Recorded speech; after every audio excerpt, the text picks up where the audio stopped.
po mga kabantay, papandaw po kami. Ang oras po ngayon ay alas 10 na. Ay, naglagay po tayo ng ilaw dito para may liwanag.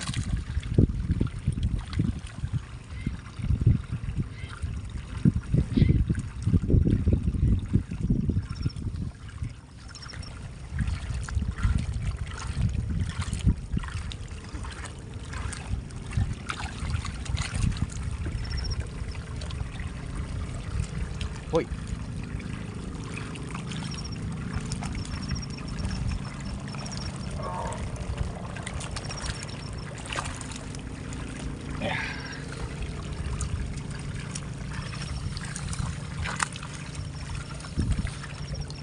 Ay, salok. Hindi mo nakuha?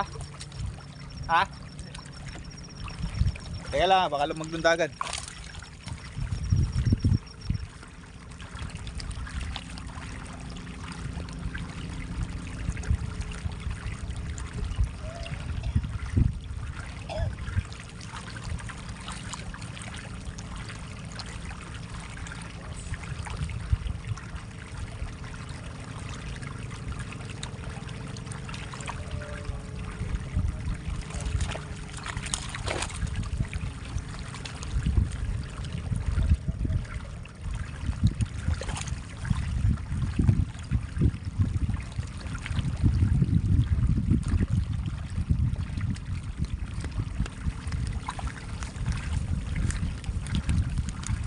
Okay, fire.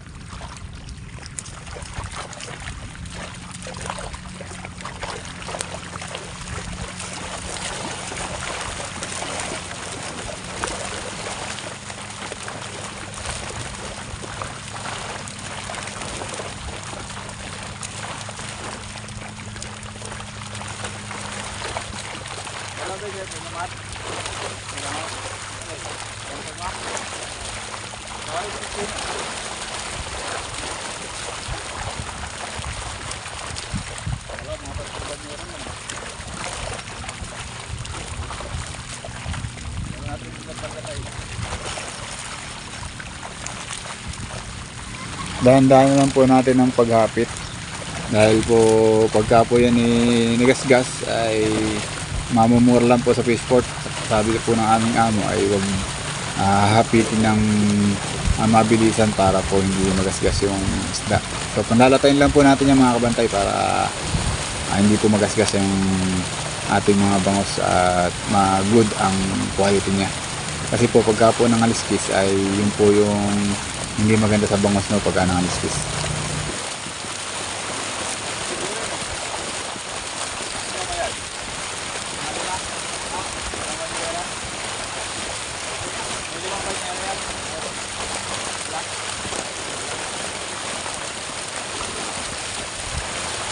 So kaya ko po tinatanong mga kabantay kung ilang banyera to dahil po pag sumobra po sa tasa ng ating ang ating tasa ay 5 banyera o 4 lang. Pagka po sumobra sa 5 o higit pa ay baka po tayo makagalitan ng ating amo dahil baka po mamura dun sa fish market dahil nga po meron po kasing araw na maraming dating na bangos, meron din pong araw na walang dating ng bangos. Hindi po alam ng amo namin kung gaano yung aming mahuhuling bangos pero sabi ko po kasi ay nasa 4 o 5 banyera yung bangos, kaya kung sobra po ay makakagalitan po tayo. Kailangan po sakto lang po, yan po ang kabilin-bilin ng aming amo kasi nga po pagka sumobra baka po walang kumuha, so matitenga po sa fish market yan.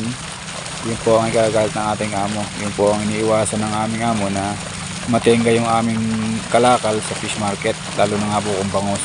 Kasi po pagka po yan natenga ron o kaya man po ay nailaduhan ay bababa po yung presyo niya, kaya po kailangan ay kung gano'n lang po yung tasa natin na bangos, kung 5 banyera o 4 na banyera ay huwag mo sasobra doon o hihigit pa kasi wari po nakakuha tayo ng 10 banyera kung hindi po mabibili yung lavabanyera, ayun po, medyo bababa po yung presyo natin doon at hindi po maganda yun dahil yung presyo natin ay mababawasan.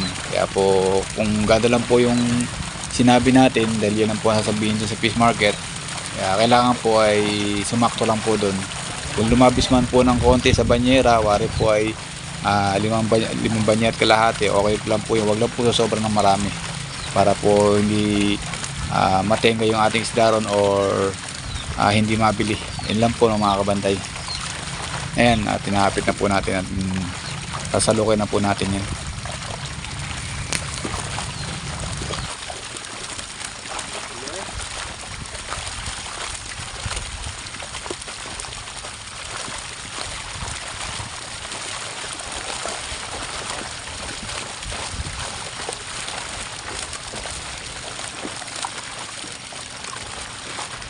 Hop lang, hop.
Ano kaya?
You want one for me. Ayan, sumasak lang po kami mga kabantay.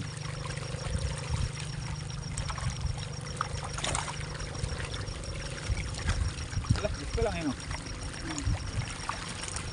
Kadrata mo rin ito mo.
Tapos na kami. Ay takakutin na ako doon para sa madalan sa fishport.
So ayan, tapos na po kami.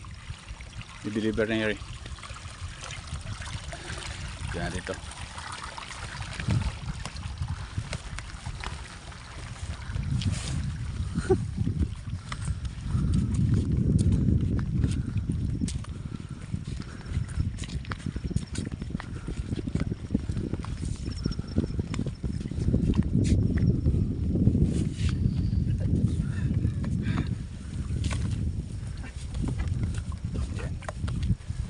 Karga na.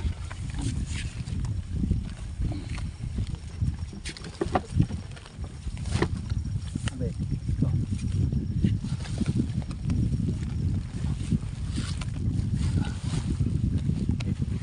Landanan lang po kung mamabibili na.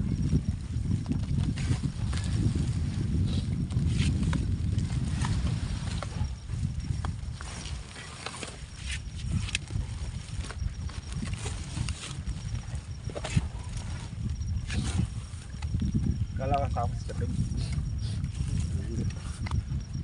Wala. Sige. Ayan, luluwas na. Doon sa fishport. Dito po yan sa prestaan. Sige.